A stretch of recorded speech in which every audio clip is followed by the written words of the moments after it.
चित्रांशगंज नाम का एक राज्य था।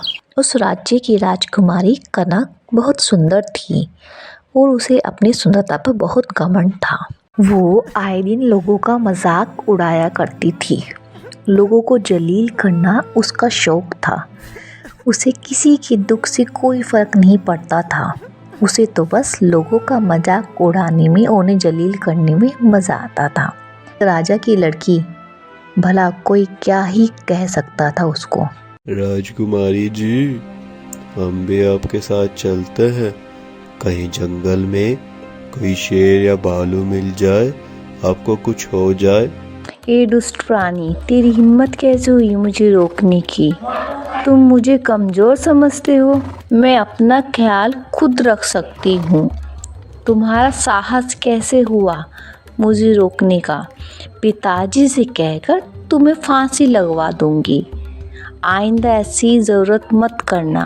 मुझे माफ कर देना राजकुमारी, मुझसे भूल हो गई। फिर राजकुमारी जंगल में चली जाती है। तभी राजकुमारी ने एक सुंदर हिरन देखा। अरे वाह, ये कितना सुंदर है! इतनी खूबसूरत चीज तो बस मेरे पास ही होनी चाहिए, किसी और के पास क्यों? पहले मैं इसे अपने साथ अपने महल में रखूंगी ताकि आने वाले दिनों में बाकी राज्य की राजकुमारियों को दिखाकर उनका मजाक बना सकूं। इतना कहकर राजकुमारी उस हिरन को पकड़ने के लिए उसके पीछे गई और वहाँ हिरन राजकुमारी को अपने पास आता देखकर उनसे दूर भागने लगा। हिरन भागता ही रहा और राजकुमारी उस हिरन के पीछे जाने लगी। वे हिरन भागते भागते राज्य से काफी दूर आ चुका था और राजकुमारी भी उसका पीछा करते करते एक अनजान राज्य में पहुंच जाती है। अरे, ये हिरन कहाँ विलुप्त हो गया और मैं ये कहाँ आ गई? मैं तो अकेले इतना आगे तक आ गई। मेरे राज्य की सीमा भी शायद खत्म हो गई है। अब मैं कैसे यहाँ से जाऊँ? हम भी चित्रांश राज्य की राजकुमारी है, हमें किस बात की डर? यहाँ तक आते आते काफी थक गई हूँ। कुछ देर इस वृक्ष के नीचे विश्राम कर लेती हूँ। जैसे इस राज्य का कोई व्यक्ति दिखेगा तो उसे अपने राज्य का मार्ग पूछ लूंगी।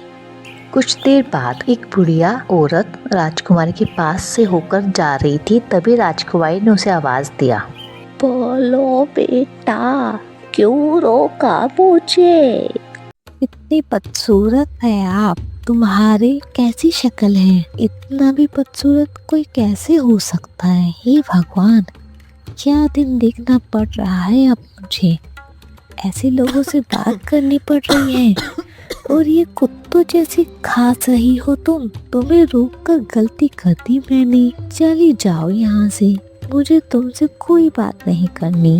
राजकुमारी की इस बात को सुनकर उस बुढ़िया महिला को बहुत ज्यादा गुस्सा आ जाता है और उससे कहती है, अहंकारी लड़की, देखने में तो तू राजकुमारी लग रही है, लेकिन तुझ में राजकुमारी होने का तनिक भी गुण नहीं है। तुझे बहुत घमंड है ना अपनी खूबसूरती पर। तुझे क्या लगता है ये पूरी दुनिया तेरे यौवन से चलती है? तुम कहीं की राजकुमारी हो, पर इसका ये मतलब नहीं कि दूसरे लोगों को छोटा समझो। छोटे बड़े का लिहाज नहीं है। अपने पिता के बल पर इतनी बातें कर रही हो। जा, मैं तुझे श्राप देती हूँ, तेरा ये चेहरा एक कुत्ते के रूप में बदल जाएगा। उस बुढ़िया के ये कहते ही राजकुमारी का चेहरा कुत्ते के रूप में बदल गया और फिर वे बुढ़िया औरत राजकुमारी को पास के ही तालाब के पास ले गई। ले देख ले अपनी सूरत, इस खूबसूरत शक्ल को तालाब में, और बता कैसी है तेरी बदसूरती। राजकुमारी ने जैसे ही अपने चेहरे को तालाब में देखा, उसके पैरों तले जमीन खिसक गई। नहीं, ये क्या हो गया मेरे चेहरे को? आपने ये क्या कर दिया? अब इस चेहरे के साथ कैसे जीऊंगी? कृपया कर अपने श्राप को वापस ले लीजिए। मैं अब जीवन में कभी भी अपनी खूबसूरती का घमंड नहीं करूंगी। मैं समझ गई हूँ, मुझसे बहुत बड़ी भूल हुई है। दही ने अपना दिया हुआ श्राप वापस नहीं ले सकती, लेकिन हाँ, अगर तुम्हें अपनी गलती का पश्चाताप है तो तू अपना रूप बदल सकती है, लेकिन इसका मतलब ये बिल्कुल नहीं समझना कि तू श्राप से मुक्त हो गई। तू जब भी किसी कुत्ते को भौंकते हुए की आवाज सुनेगी तो तेरा ये चेहरा वापस कुत्तिया में बदल जाएगा। और हाँ, भले ही तू रूप बदल ले, लेकिन तेरा खाना पीना सब कुत्ते की तरह ही रहेगा। इतना कहकर वे बुढ़िया वहां से चली जाती है और राजकुमारी अपना रूप बदल लेती है। ये मैंने क्या कर दिया, अपने अहंकार ने मुझे कहीं का नहीं छोड़ा। ये कहकर राजकुमारी जोर जोर से विलाप करने लगती है। तभी उस राज्य के राजा का पुत्र शौर्य तालाब के रास्ते से होकर गुजर रहा था कि राजकुमारी की आवाज सुनकर राजकुमार रुक जाता है। ये तालाब की ओर से किसके रोने की आवाज आ रही है? मुझे जाकर देखना चाहिए, हो सकता है कोई मुसीबत में हो। फिर राजकुमार तालाब की ओर आगे बढ़ता है।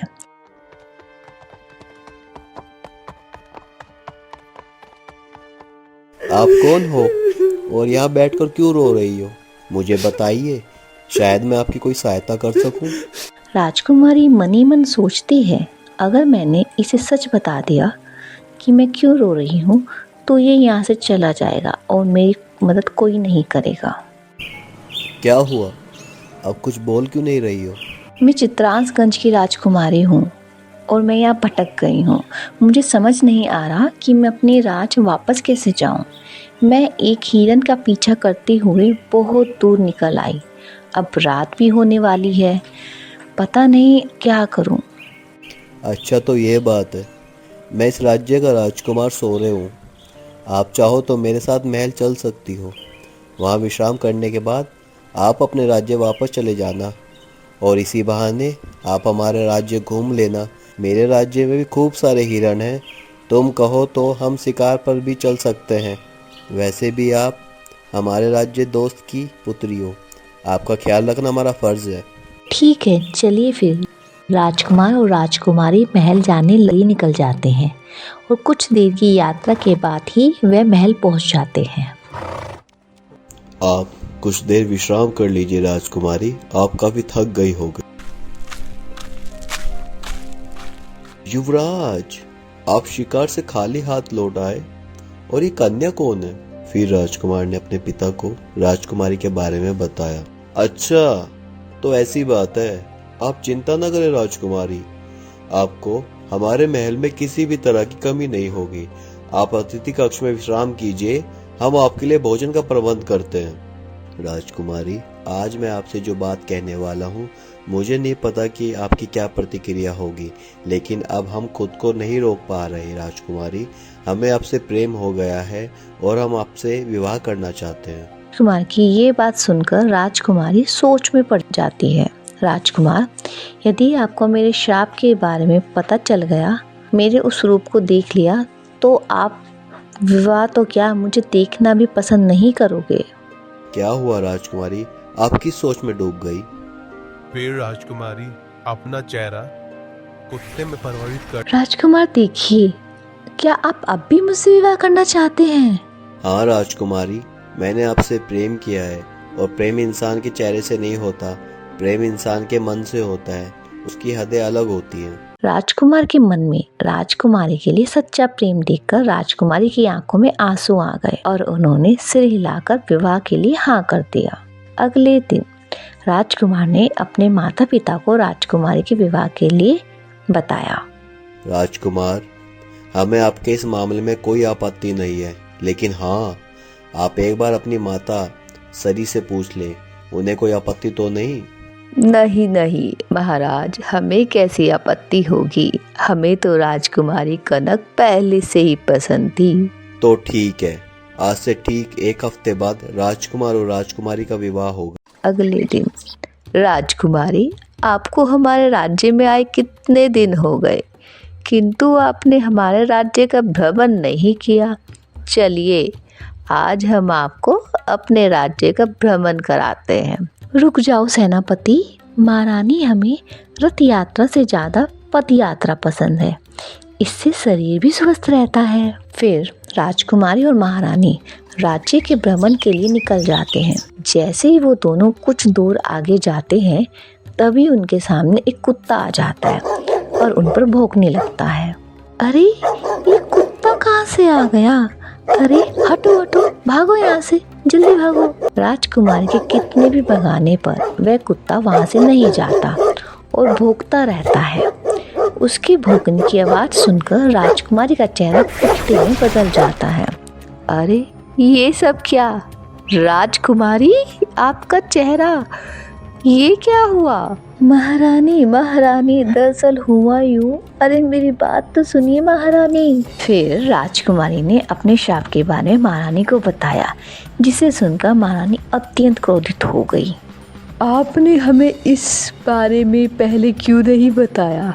क्या राजकुमार को उसके बारे में पता है? जी महारानी, मैंने उन्हें ये सब बताया था। आप दोनों का विवाह हरगिज नहीं होने देंगे। चलिए महल वापस चलिए, हम आपकी ये हकीकत महाराज को बताएंगे।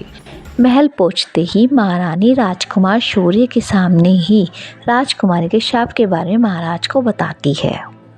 लेकिन महारानी, हमें तो राजकुमारी के चेहरे में कोई परिवर्तन नहीं दिख रहा, आप ही कैसे कह सकती हैं? महाराज, ये अपने चेहरे को बदल सकती है राजकुमारी। अपना वह रूप महाराज को दिखाइए, ये हमारा आदेश है।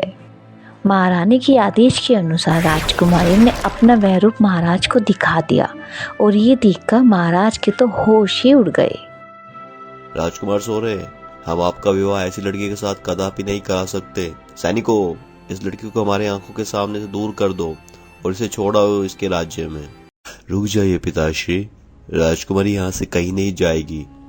हमने राजकुमारी के चेहरे से प्रेम नहीं किया, हमने राजकुमारी के हृदय से प्यार किया है, और हृदय का कोई रूप नहीं होता। अगर हम विवाह करेंगे तो सिर्फ राजकुमारी से ही करेंगे, नहीं तो किसी से नहीं करेंगे। कुछ दिनों बाद राजा अपने बगीचे में उदास मन से बैठे हुए थे, तभी वहाँ उनके मंत्री आते हैं।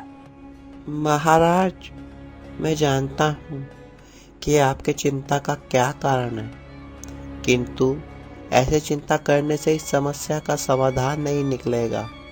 मैंने सुना है इस राज्य में एक महर्षि रहते हैं जो अत्यंत ही बुद्धिमान है। एक बार आप उनसे जाकर इस समस्या का समाधान मांगे, हो सकता है कुछ समाधान निकल आए।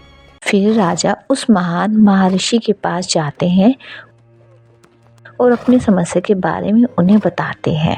देखो राजन, राजकुमारी कनक अपने श्राप अपने ही अहंकार के कारण भोग रही है, लेकिन हाँ, जो कि राजकुमार शौर्य राजकुमारी से सच्चे मन से प्रेम करते हैं, तो यदि तुम राजकुमारी और राजकुमारी का विवाह करवा देते हो तो राजकुमार के कर्म से राजकुमारी का श्राप हट जाएगा। ठीक है बाबा, ऐसा है तो हम जल्द से जल्द उन दोनों का विवाह कराते हैं, और मैं चाहूंगा कि उन दोनों का विवाह आपके हाथों से ही संपन्न हो।